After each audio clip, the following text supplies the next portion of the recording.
étape 2, s'inscrire, formuler ses vœux et finaliser son dossier.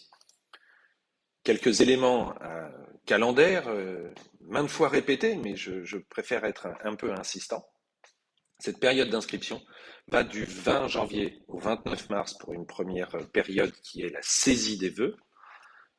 Parcoursup vous précise que c'est 10 vœux. Je reviendrai sur cette histoire de 10 vœux et des vœux, des sous-vœux. Et puis une deuxième période à partir du 29 mars jusqu'au 7 avril pour finaliser le dossier. Et nous allons voir ensemble quels sont les éléments de finalisation de ce dossier. Pour vous inscrire sur Parcoursup, 2 éléments essentiels. Une adresse mail valide, c'est-à-dire que vous consultez régulièrement, et votre identifiant national élève que vous retrouvez sur les bulletins scolaires, les relevés de notes, ou que vous avez sur votre dossier, mais si vous avez des doutes, vous pouvez passer au secrétariat pour vous renseigner. Petite précision aux parents d'élèves qui regardent cette vidéo, ce sont les élèves qui s'inscrivent sur la plateforme Parcoursup, ce sont eux qui créent leur dossier.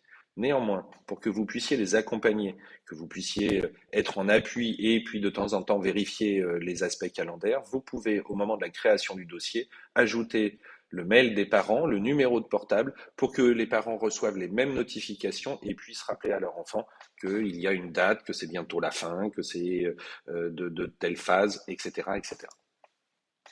Vous pouvez donc formuler 10 vœux, 10 vœux en formation initiale et 10 vœux supplémentaires en formation en apprentissage, c'est-à-dire que les 10 vœux de l'apprentissage ne se substituent pas aux vœux de l'initiale. Donc, soit des formations sélectives, j'en ai déjà parlé tout à l'heure, les classes préparatoires, les BTS, les IUT, les IFSI, les Sciences Po, ou des non sélectives, principalement les licences de l'université. Ces vœux doivent être motivés, nous reviendrons sur la motivation des vœux tout à l'heure. Et puis un point important par rapport à ceux qui ont peut-être connu la plateforme APB, c'est que ces vœux n'ont pas besoin d'être classés, il n'y a pas de priorisation des vœux. Tous les vœux que vous demandez, par définition, vous êtes prêt à les accepter si la réponse est positive.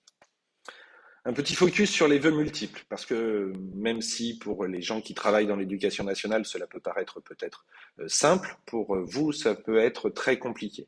Il y a donc, je vous ai dit, 10 vœux. Certains de ces vœux, principalement des vœux sélectifs, vont permettre de saisir des sous-vœux. En gros, le vœu principal va correspondre à la formation. L'exemple qui vous est donné là, c'est le BTS MCO.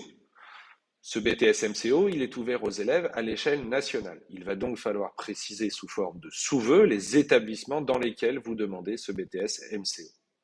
Un vœu multiple compte pour un vœu dans les 10 vœux possibles, et pour chaque vœu multiple, vous avez la possibilité de mettre 20 sous-vœux. Pas pour chaque sous-vœu. Pour l'ensemble des vœux multiples, vous ne devez pas dépasser 20 sous-vœux.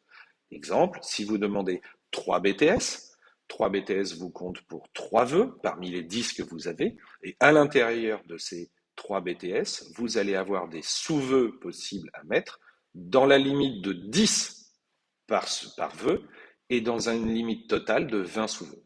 Si vous avez demandé ces 3 BTS ou ces 3 classes préparatoires, vous allez pouvoir demander donc un maximum de 10 fois la même classe préparatoire, MPSI, dans 10 établissements différents, mais sur un global de 20 sous-vœux, c'est-à-dire que vous ne pourrez pas demander 3 fois 10 vœux puisque vous dépasseriez. Je sais que c'est un petit peu compliqué, mais c'est très important de le comprendre et la plateforme vous accompagne parfaitement dans la capacité qu'elle a à vous décompter les vœux que vous avez saisis et les sous-vœux que vous avez saisis. De toute façon, quand vous atteignez le maximum, ça vous le signifie tout de suite. Je vous laisse prendre connaissance après des spécificités sur les IFSI, donc les soins infirmiers, ou sur les IEP. Vous verrez un petit peu ces différents points.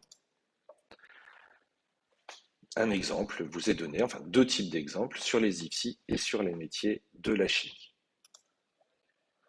Pour l'apprentissage, j'en reviens à ce que je disais tout à l'heure, ce sont 10 vœux en plus, donc il n'y a pas de limite. Vous pouvez en tout aller jusqu'à 20 vœux principaux si vous mettez 10 vœux d'apprentissage. Il n'y a pas de limite pour formuler, en tout cas pour les vœux pour la majorité des formations. Je vous rappelle toujours ce que je disais tout à l'heure, c'est-à-dire que la contrainte pour les vœux en apprentissage, c'est de trouver une entreprise qui vous signe un contrat d'apprentissage.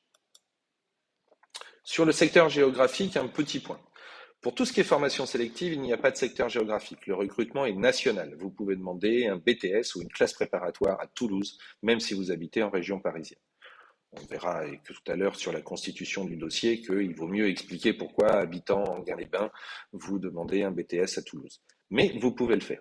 Pour les formations non sélectives, il y a un critère géographique, c'est-à-dire que l'on prend au plus proche, en tout cas lorsque la formation existe dans le secteur géographique, avec cette particularité pour l'Île-de-France, c'est que les trois académies, Créteil, Paris, Versailles, sont considérées comme un seul secteur géographique.